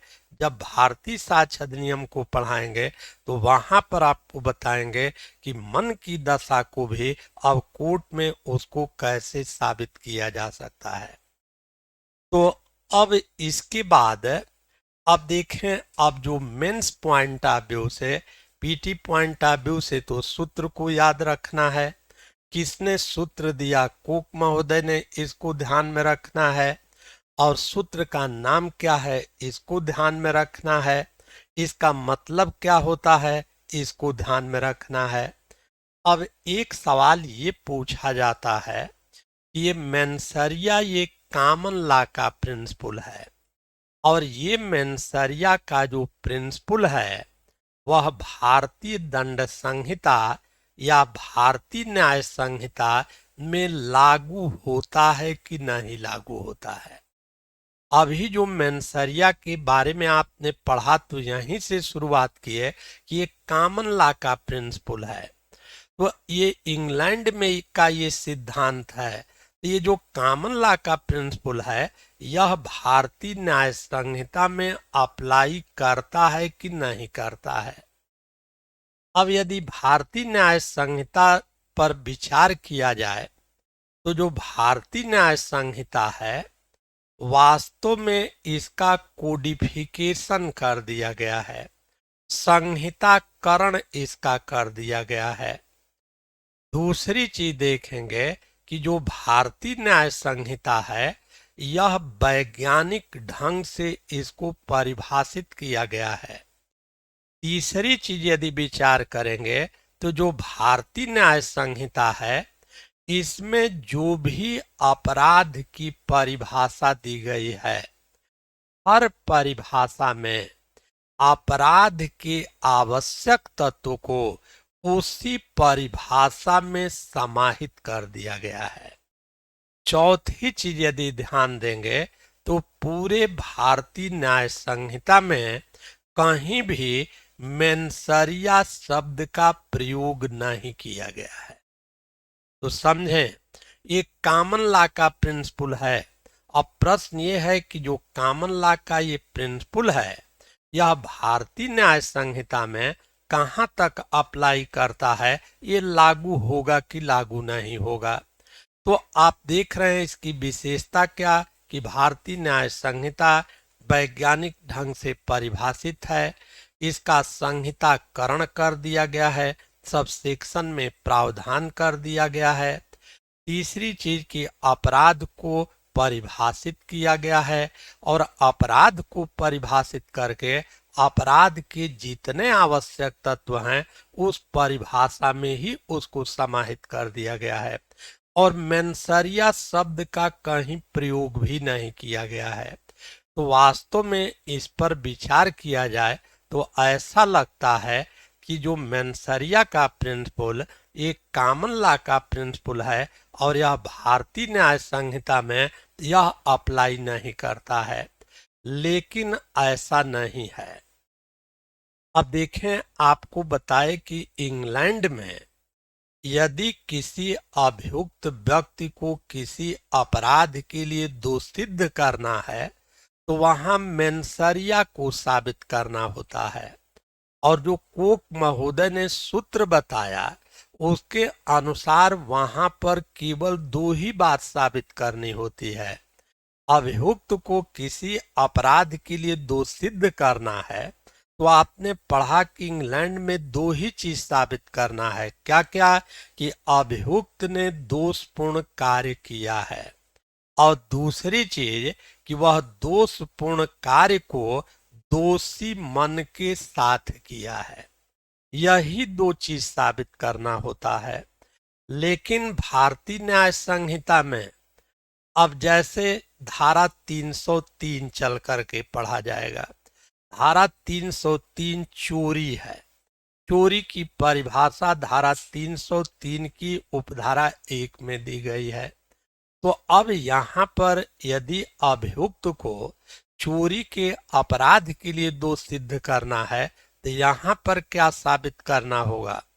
अब जो चोरी की परिभाषा दी गई है कि जो कोई किसी व्यक्ति के कब्जे में से उस व्यक्ति की सम्मति के बिना कोई जंगम संपत्ति बेईमानी पूर्ण आशय से ले लेने के लिए हटाता है तो कहा जाएगा कि वह चोरी करता है।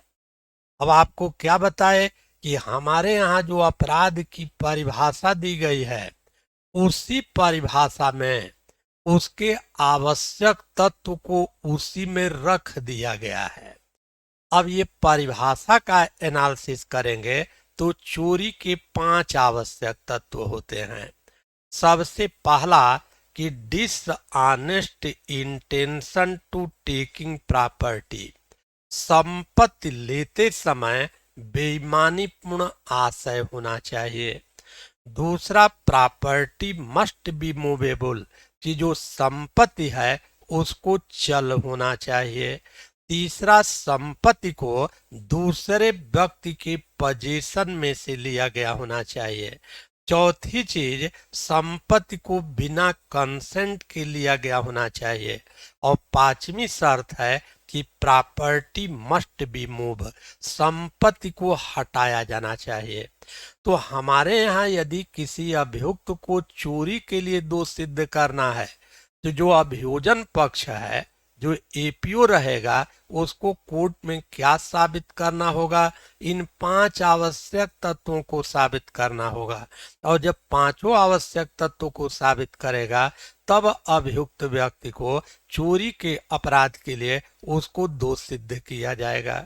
तो अब प्रश्न ये है कि मेंसरिया भारतीय न्याय संहिता में लागू होती है कि नहीं लागू होती है? तो आपको बताए कहीं पूरा 358 सेक्शन पढ़ेंगे उसमें कहीं भी मेंसरिया शब्द आपको नहीं मिलेगा। लेकिन इसका मतलब ये नहीं है। वास्तव में जो मेंसरिया का जो प्रिंसिपल आपने देखा यह भारतीय न्याय संहिता में भी यह अप्लाई करता है। और कैसे अब अप्लाई करता है? कि आप कोई भी धारा पढ़ेंगे तो हर एक धारा में कहीं न कहीं उसमें इंटेंशन शब्द आया है, नॉलेज शब्द आया है, फ्रॉडेंटली शब्द आया है, उसमें नेग्लिजेंस शब्द आया है, नोइंगली शब्द आया है। ये जितना शब्द सब आप देख रहे हैं, ये सारे शब्द एक तरीके से ये मेंसरिया को ही प्रदर्शित करते हैं। तो स्पष्ट रूप से कहीं मेंसरिया तो नहीं लिखा है, लेकिन कोई ऐसी धारा नहीं है। हर एक धारा में जनरली आप पाएंगे कि उसमें आशय पूर्वक, ज्ञान पूर्वक, उपेक्षा पूर्वक, कपट पूर्वक इन शब्दों का प्रयोग किया गया है। और ये जितने शब्द हैं ये सब मेंसरिया को ही प्रदर्शित करते हैं। तो वास्तव में जो मेंसरिया का प्रिंसिपल है यह भारतीय न्याय संहिता में यह लागू होता है। और कैसे लागू होता है? तो यह 3 तरीके से लागू होता है। अब 3 तरीका में कौन कौन सा तरीका है? तो अब इसमें सबसे पहला तरीका है कि मेंसरिया भारतीय न्याय संहिता में एक तो पॉजिटिव रूप में लागू होती है, सकारात्मक रूप में लागू होती है। दूसरी चीज देखेंगे कि यह निगेटिव रूप में लागू होती है। तो एक तो जो मेंसरिया लागू होती है सकारात्मक रूप में, दूसरा निगेटिव रूप में, और तीसरा स्ट्रिक्ट लाइबिलिटी, कठोर दायित्व के रूप में ये लागू होती है। तो भारतीय न्याय संहिता में मेंसरिया का जो प्रिंसिपल है ये 3 तरीके से लागू होता है। अब देखें कि पॉजिटिव रूप में लागू होती है। इसका क्या मतलब है? जो अभी आपको बताए कि भारतीय न्याय संहिता की में जो भी अपराध की परिभाषा दी गई है, हर अपराध की परिभाषा में कहीं न कहीं आशय पूर्वक, ज्ञान पूर्वक, उपेक्षा पूर्वक, कपट पूर्वक इन शब्दों का प्रयोग किया गया है।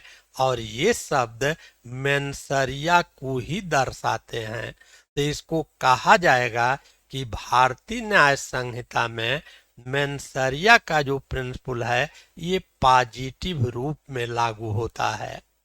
दूसरा आप देखेंगे कि भारतीय न्याय संहिता में मेंसरिया निगेटिव रूप में लागू होती है, नकारात्मक रूप में लागू होती है।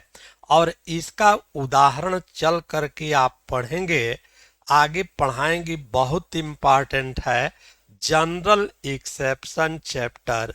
और उसमें सेक्शन 14 से लेकर के और सेक्शन 33 तक, धारा 14 से लेकर के 33 के अंतर्गत आप क्या पढ़ेंगे कि अभियुक्त व्यक्ति का कार्य अपराध नहीं है। सेक्शन 14 से 33 के अंतर्गत अभियुक्त व्यक्ति के कार्य को अपराध नहीं माना जाता है। जैसे आपको उदाहरण बताए कि 7 वर्ष से कम आयु का बालक है तो उसका कार्य अपराध नहीं माना जाएगा। कोई चित्त विकृत व्यक्ति है उसका कार्य अपराध नहीं माना जाता है। कोई नशा में व्यक्ति है वह कोई कार्य करता है तो उसका कार्य अपराध नहीं माना जाता है। कोई अंडर मिसकंसेप्शन, तथ्य के भ्रम के अधीन कार्य करता है उसका कार्य अपराध नहीं माना जाएगा। तो यहाँ पर अपराध क्यों नहीं माना जाता है? आपने मेंसरिया का मतलब वहां पर क्या देखा कि कॉमन लॉ के अंतर्गत अभियुक्त व्यक्ति को दोष सिद्ध करने के लिए 2 तत्व को साबित करना आवश्यक होता है। वहां पर आपने देखा कि दोषपूर्ण कार्य और दोषी मन। तो ये धारा 14 से 33 के अंतर्गत जो पढ़ेंगे, यह कार्य तो दोषपूर्ण किया जाता है लेकिन वहां पर दोषी मन का ही अभाव रहता है। अब 7 वर्ष से कम आयु का बालक है, 6 वर्ष का बच्चा है, और वह किसी व्यक्ति के पेट में चाकू भोंक देता है, उस व्यक्ति की मृत्यु कारित हो जाती है। तो बच्चे ने दोषपूर्ण कार्य तो किया, लेकिन उसमें दोषी मन का अभाव है, गिल्टी माइंड का उसमें अभाव है, तो उसका कार्य बिल्कुल अपराध नहीं माना जाएगा और उसको क्रिमिनल लाइबिलिटी से पूरी तरीके से उसको एग्जम्पशन दिया गया है, उसको छूट प्रदान किया गया है। तो क्यों किया गया है? यहाँ पर मेंसरिया के अंतर्गत भी यही चीज तो आपने पढ़ा कि दोषपूर्ण कार्य होना चाहिए और दोषी मन के साथ होना चाहिए। यहाँ पर धारा 14 से 33 के अंतर्गत दोषपूर्ण कार्य को तो किया जाता है, लेकिन दोषी मन का अभाव है। यही कारण है कि यहाँ पर ये मेंसरिया का जो प्रिंसिपल है ये निगेटिव रूप में लागू होता है। तीसरा, स्ट्रिक्ट लाइबिलिटी के रूप में, कठोर दायित्व के रूप में मेंसरिया लागू होती है। अब कठोर दायित्व के रूप में मेंसरिया कैसे लागू होती है? देखें, कठोर दायित्व के रूप में लागू होने का अर्थ ये होता है कि यदि कोर्ट के समक्ष केवल दोषपूर्ण कार्य को साबित कर दिया जाए कि अभियुक्त ने दोषपूर्ण कार्य किया है, तो दोषपूर्ण कार्य के आधार पर ही दोषी मन के बारे में अपने आप प्रिजम्पशन कर लिया जाता है। यदि उसने दोषपूर्ण कार्य किया है तो दोषी मन के साथ ही उसने कार्य किया है, तो इसको कहा जाएगा कि स्ट्रिक्ट लाइबिलिटी के रूप में। जैसे भारतीय न्याय संहिता की धारा 294 आप पढ़ेंगे कि कोई व्यक्ति है, वह अश्लील पुस्तक का प्रकाशन करता है, उसका विक्रय करता है, उसका आयात निर्यात करता है, तो केवल इस कार्य को दर्शा दिया जाए कि अश्लील चित्र का, अश्लील पुस्तक का उसने प्रकाशन किया है, उसका क्रय विक्रय किया है, केवल इस दोषपूर्ण कार्य को दर्शा दिया जाए, तो कोर्ट में गिल्टी माइंड को साबित करने की आवश्यकता नहीं है। यहाँ पर दोषपूर्ण कार्य के आधार पर ही कोर्ट दोषी मन के बारे में अपने आप उपधारणा कर लेती है कि उसने जो कार्य किया है वो दोषी मन के साथ ही कार्य किया है। तो इसको क्या कहा जाएगा? अब इसको यहाँ पर ये कहा जाएगा कि जो मेंसरिया है वह स्ट्रिक्ट लाइबिलिटी के रूप में लागू होती है। इसके अलावा आप जैसे देखेंगे आर्म्स एक्ट 1959 है, उसके अंतर्गत अब यदि कोई व्यक्ति है और बिना लाइसेंस के हथियार लेकर के चलता है, तो यदि वह दोषपूर्ण कार्य कर रहा है, उसको लाइसेंस उसके पास नहीं है, तो अब वहां पर गिल्टी माइंड को कोर्ट में साबित नहीं करना है। केवल यदि वो गलत ढंग से हथियार लेकर के चल रहा है तो उसके दोषी मन के बारे में ये प्रिजम्पशन कर लिया जाता है। इसी तरीके से फूड एंड एडल्ट्रेशन एक्ट पढ़ेंगे, वहां पर कोई व्यक्ति अब यदि मिलावटी का काम करता है तो केवल दोषपूर्ण कार्य को कर देता है, तो दोषी मन के बारे में अपने आप प्रिजम्पशन कर लिया जाता है। तो कुल मिलाकर के मेंसरिया का प्रिंसिपल भारतीय न्याय संहिता में लागू होता है।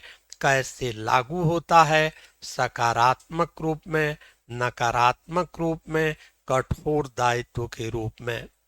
अब इसमें लास्ट जो पॉइंट है वो ये है कि सुप्रीम कोर्ट का इस पर क्या विचार है। सुप्रीम कोर्ट ने क्या कहा है कि मेंसरिया यह आईपीसी या भारतीय न्याय संहिता में लागू होगा कि लागू नहीं होगा। इस संबंध में सुप्रीम कोर्ट का क्या ओपिनियन है, तो अब इस संबंध में आप पढ़ेंगे। एक तो हरि प्रसाद, हरि प्रसाद सब नोट्स में मिलेगा। Hari Prasad versus state 1957 supreme court.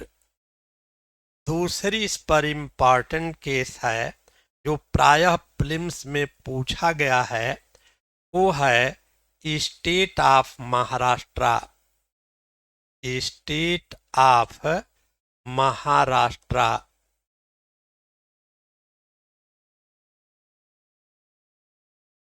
Versus H George, H George 1965 supreme court. और तीसरी इसमें केस आप पढ़ेंगे Nathulal, Nathulal versus state of MP 1966 supreme court. ये तीन लीडिंग केस है और ये तीनों केस में सुप्रीम कोर्ट ने क्या कहा। प्रश्न क्या है कि मेंसरिया भारतीय न्याय संहिता में, आईपीसी में यह लागू होती है कि नहीं लागू होती है, सुप्रीम कोर्ट का इस पर क्या विचार है। तो ये तीनों केसेज में सुप्रीम कोर्ट ने स्पष्ट कर दिया है क्या कि जब तक संसद कानून बना करके स्पष्ट रूप से उपबंध नहीं कर देती है कि भारतीय दंड संहिता, भारतीय न्याय संहिता में मेंसरिया लागू नहीं होगी, जब तक संसद ऐसा स्पष्ट रूप से कानून नहीं बना देती है, तब तक न्यायालय के सामने जो भी आपराधिक मामले आएंगे उस आपराधिक मामले का निस्तारण मेंसरिया को ध्यान में रखते हुए किया जाएगा। मतलब कि जब तक संसद ये कानून नहीं बना देती है कि मेंसरिया आईपीसी भारतीय न्याय संहिता में लागू नहीं होगी, जब तक पार्लियामेंट कानून नहीं बना देती है, तब तक क्या होगा कि मेंसरिया ये माना जाएगा कि आईपीसी भारतीय न्याय संहिता में ये लागू है। और लास्ट बहुत पूछा जाता है प्रीलिम्स में, केस है सबसे इम्पोर्टेंट केस, बहुत पुरानी है, Sherras versus, Sherras versus de Rutzen, de Rutzen 1895 की केस है। और ये केस बहुत इम्पोर्टेंट है, इसको प्रायः प्रीलिम्स में पूछा जाता है कि सिराज वर्सेस डी रूटजन की केस संबंधित है। तो ये ध्यान रखना है कि ये दुराशय ये मेंसरिया से संबंधित है। और वास्तव में इस केस में मेंसरिया के एक्सेप्शन को बताया गया, इसके अपवाद को बताया गया। अर्थात जैसे अब मान लीजिए कि 18 वर्ष से कम आयु का कोई बालक बालिका का व्यापहरण किया जाता है, तो वहां पर इस सिद्धांत को मेंसरिया को नहीं देखा जाएगा। इसी तरीके से कंटेम्प्ट ऑफ कोर्ट किया जाता है तो वहां पर भी ये लागू नहीं होगा। तीसरा पब्लिक न्यूसेंस है, लोक न्यूसेंस है, वहां पर भी ये प्रिंसिपल लागू नहीं होता है। इसमें चौथा अपमान लेख लाइबल है, उस पर भी लागू नहीं होता है। तो इसमें सिराज वर्सेस डी रूटजन की केस में वास्तव में मेंसरिया के एक्सेप्शन को पूछा गया है, तो इसको भी पूछ लेता है या फिर ये पूछा जाता है कि ये केस किससे संबंधित है। बस आज इतना ही। सर आकर के जीएस वाले वेट कर रहे होंगे और हमारा क्लास वही 5 से 6:30 बजे रहेगा। इसमें केवल आपका देखिए अब इतना इसको डिटेल में आपको बता दिए, ये अब जा कर के एमसीक्यू देखेंगे, उसको हल करेंगे तो आंख मूंद करके उसको कर ले जाएंगे। अब केवल आपको फैक्ट बता देते तो कभी नहीं याद होगा, फैक्ट कभी नहीं याद होता है। तो मैंने ये सोचा है कि पूरा डिटेल में आपको पढ़ाएंगे, जिससे बातें आपको पूरी समझ में आ जाए, तो मेंस भी हो जाएगा, प्रीलिम्स तो उसमें है ही है, और साथ ही साथ आपको नोट्स प्रोवाइड कर देंगे। तो आपका समय का बचत हो जाएगा, लिखाने में बहुत समय लगता है। तो अब समय को देखते हुए कि जब भी एग्जाम होगा, अब मान लीजिए कि एग्जाम की यदि डेट आ जाती है, तो आ जाएगी, तो जहां तक मेंस पॉइंट ऑफ व्यू से ये पूरा आपको पढ़ाते रहेंगे, और ऐसा लगेगा कि नहीं ये मेंस पॉइंट ऑफ व्यू से, पीटी पॉइंट ऑफ व्यू से, इंटरव्यू पॉइंट ऑफ व्यू से ये पूरा कोर्स कंप्लीट नहीं कर पाएंगे। तो सबसे पहले एग्जाम को वरीयता देना है, और एक एक 15 दिन लगता है। मैं अभी झारखंड एपीओ का एग्जाम होने वाला है, और उसमें 10 दिन पहले का एक हमारा वीडियो आप देखेंगे, तो इंडियन एविडेंस एक्ट 1872 5:15 क्लास में गए, और 8:15 धारा 1 से लेकर के और 167 सेक्शन तक पूरा उसमें बता दिए। लेकिन वो कौन फॉलो करेगा? वह बच्चा फॉलो करेगा जो पहले से पढ़ा लिखा है। अब यदि पहले से पढ़ा लिखा नहीं है, तो उसको फॉलो नहीं कर पाएगा। तो हमारी पूरी कोशिश रहेगी कि जब तक आपका एग्जाम की डेट नहीं आ जाती है, तो डिटेल में जब आप पढ़ेंगे तो आपको कोई समस्या नहीं। इसी में इतनी चीज आपको बता दिए, और ये चीज भूलेगी नहीं। अब जा कर के केवल नोट्स को आप पढ़ लेंगे, जो जो इम्पोर्टेंट सेक्शन हम आपको बताए, पढ़ा तो रहे हैं अभी केवल अपराध की परिभाषा, लेकिन कम से कम 15-16 सेक्शन आपको बता दिए इसी में। अब वो 15-16 सेक्शन को अब याद करना आपका काम होगा, उसको आप लर्न करेंगे, बिल्कुल आप क्वालिफाई करेंगे। और फिर आज यहीं क्लास बंद करते हैं, फिर कल देखा जाएगा। इसमें जो विद्यार्थी व्हाट्सएप ग्रुप में नहीं जुड़े हुए हैं, वो अपना नाम व्हाट्सएप कर देंगे, ताकि एपीओ बैच ऑनलाइन, तो फिर उनको ग्रुप में सम्मिलित कर लेंगे, तभी उनके पास नोट्स पहुंच पाएगा। आगे कल फिर मिलते हैं।